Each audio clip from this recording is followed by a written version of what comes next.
जो बात आपने कही है वो उसी का जवाब ले रही हूं मैं सिद्धार्थ यादव से। बोलिए सिद्धार्थ। देखिए सुरभि जी, सुब्रांश जी तो बहुत पढ़े लिखे हैं, पर पढ़ा लिखा व्यक्ति आपके प्रश्न का उत्तर क्यों नहीं दे पा रहा, मैं ये नहीं समझ पा रहा। ऐसी क्या मजबूरी होगी कि आपने पूछा कि एक बार बता दीजिए, स्पष्ट कर दीजिए। आप देश का आरक्षण काट करके एक विशेष वर्ग को, धर्म विशेष को देने का काम करेंगे नहीं करेंगे? जलेबी बुझाते रहे पर जवाब नहीं दिया। कह रहे थे 60 साल तक हमने देश में राज किया, तब क्या हुआ? बता देता हूं क्या हुआ। 80 के दशक में आपने इस देश की एक स्टेट फंडेड यूनिवर्सिटी अलीगढ़ मुस्लिम यूनिवर्सिटी से देश के SC ST OBC के आरक्षण को खत्म कर दिया। 2011 में आपने एक state funded university Jamia university से देश के मिलने वाले पिछड़े वर्ग को, SC ST OBC वर्ग का आरक्षण आपने समाप्त कर दिया। कर्नाटक में आपने OBC वर्ग का 27% में एक ब्लैंकेट रिजर्वेशन दे दिया कि उस धर्म का कोई भी व्यक्ति होगा, चाहे वो कितना ही अमीर हो, गरीब हो, अगड़ा हो, पिछड़ा हो, जो भी हो, हम सबको OBC में देते हैं। 91 OBC की जातियां बंगाल में है, उनमें से 85 को आपने एक धर्म विशेष की जातियों, एक मुस्लिम वर्ग की जातियों को दे दिया। और फिर सुब्रांश जी यहां बैठ करके पहेलियां बुझाने का काम कर रहे हैं, जब आपके प्रधानमंत्री खड़े होकर के 2006 में कहते थे कि इस देश की माइनॉरिटीज ये का पहला अधिकार है, और माइनॉरिटी नहीं, उन्होंने बोला पर्टिकुलरली द मुस्लिम्स, विशेष तौर से खास वर्ग, उनका देश के संसाधनों पर पहला अधिकार है। तब आपको अपनी एक पहेलियां नहीं याद आती, तब आपको नहीं याद आता कि आपकी पार्टी कौन सी तुष्टिकरण की राह पर चल रही है। आज मैं चैलेंज करता हूं सुब्रांश जी को, बहुत बड़ी बड़ी बात कर रहे हैं ना, मैनिफेस्टो नहीं पढ़ा जाता, ऐसा नहीं वैसा नहीं।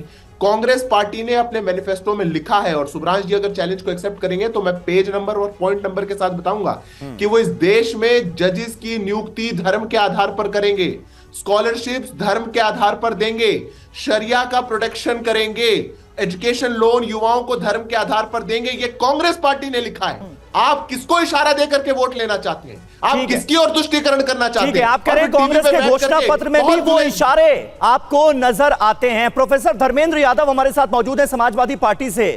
प्रोफेसर धर्मेंद्र, किस तरह से आप देखते हैं, और SC ST OBC वर्ग में ये भ्रम क्यों फैलाया जा रहा है, ये डर क्यों फैलाया जा रहा है कि अगर बीजेपी की सरकार तीसरी बार बन गई तो ये आरक्षण खत्म कर देंगे, संविधान खत्म कर देंगे? और संविधान में ही हमारे इस बात का जिक्र है कि भाई धर्माधारित आरक्षण आप नहीं दे सकते, वो गैर संवैधानिक है।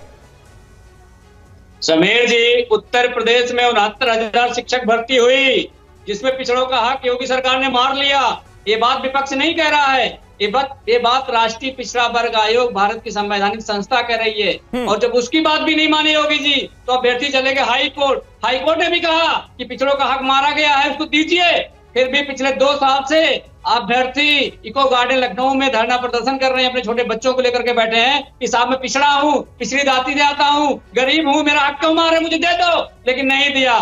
नीट परीक्षा में राष्ट्रीय पिछड़ा वर्ग आयोग ने कर्नाटक की सरकार को भी नोटिस किया है कि OBC का हक मार दिया गया, मुसलमानों को रिजर्वेशन दे दिया गया, उसका विरोध करेंगे। मेरी बात आने दीजिए, आप रो रहे हैं।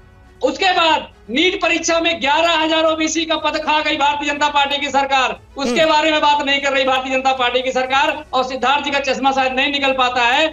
आज भी इस देश के केंद्रीय विश्वविद्यालय में 27% OBC का आरक्षण होने के बाद भी 1% प्रोफेसर की नियुक्ति नहीं कर पाई भारतीय जनता पार्टी। और 7,000 आरक्षित पदों में से जो OBC और SC का पद खाली है, 3,000 पद आज भी खाली है, लेकिन भारतीय जनता पार्टी की सरकार कभी भर नहीं पाई। बैकलॉग की एक वैकेंसी उत्तर प्रदेश में नहीं भरी गई, जिससे पिछड़े और आपके शेड्यूल कास्ट के लोगों को नौकरी मिले, उनका जीवन स्तर सुधरे। और यही बात मैं रामकृपाल सर आपसे करने से पहले एक छोटा सा रिस्पॉन्स सिद्धार्थ चाहती हूँ, क्योंकि राहुल गांधी भी हर बार इसी आधार पर इंस्टीट्यूशंस में किसकी क्या भूमिका है, उसी आधार पर ये सवाल भी उठाते आए हैं। सिद्धार्थ, एक छोटा सा रिस्पॉन्स इस पर।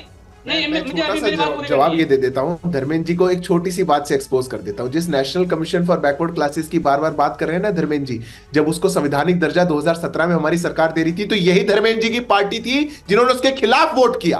आपने संसद में खड़े होकर के पिछड़ा वर्ग आयोग को संवैधानिक दर्जा देने के खिलाफ खड़े हुए, और यहाँ पे बड़ी बड़ी बातें कर रहे हैं। 60 साल में इसके अंदर आप 27% का आरक्षण एक करके अपनी बात रखिए, दोनों की बात आपने सुनी। रामकृपाल सर, बड़ी बड़ी बातें कर रहे हैं। पिछले कई दिनों से जब से घोषणा पत्र के तहत आरक्षण को लेकर ये मुद्दा जिस तरीके से उठाया जा रहा है, दोनों एक दूसरे पर आरोप प्रत्यारोप लगा रहे हैं और ये कह रहे हैं कि भ्रम फैलाया जा रहा है। देखिए, आज आप लोगों ने जो सवाल पूछा है बड़ा स्पेसिफिक सवाल है, वो है मुस्लिम रिजर्वेशन को लेकर। हाँ।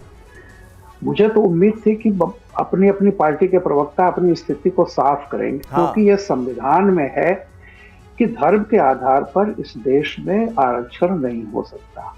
उस पर मोदी जी ने एक केवल ये स्पष्टीकरण मांगा है, क्योंकि एक बात तो मानेंगे हमारे तमाम मित्र कि देश में चाहे आपका जो घोषणा पत्र आया है या उसके बाद राहुल जी ने जो जो बातें कही हैं, तेलंगाना में कही हैं, उससे यह भ्रम की स्थिति फैल रही है।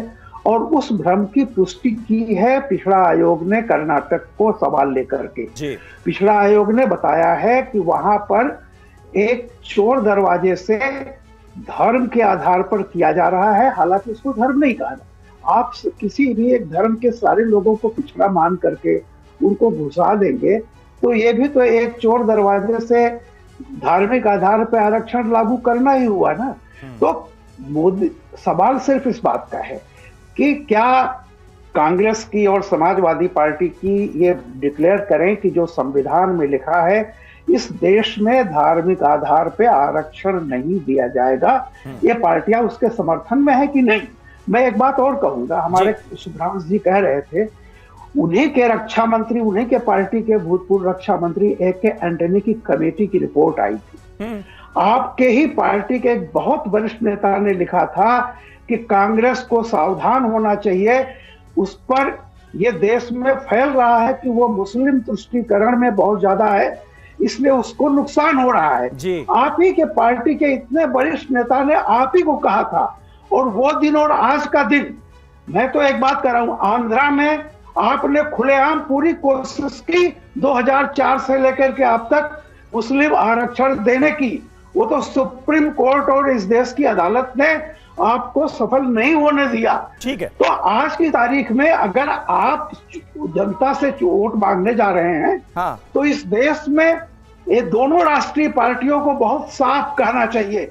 जैसे मोदी ने बहुत साफ कह दिया है कि वो पिछड़ों की जो वर्तमान व्यवस्था है उसको बिल्कुल छेड़ेंगे नहीं, उसके प्रति प्रतिबद्ध हैं। ऐसे ही कांग्रेस को भी बताना चाहिए कि धर्म के आधार पर कोई भी कोशिश नहीं करेगी। बिल्कुल ठीक बात है।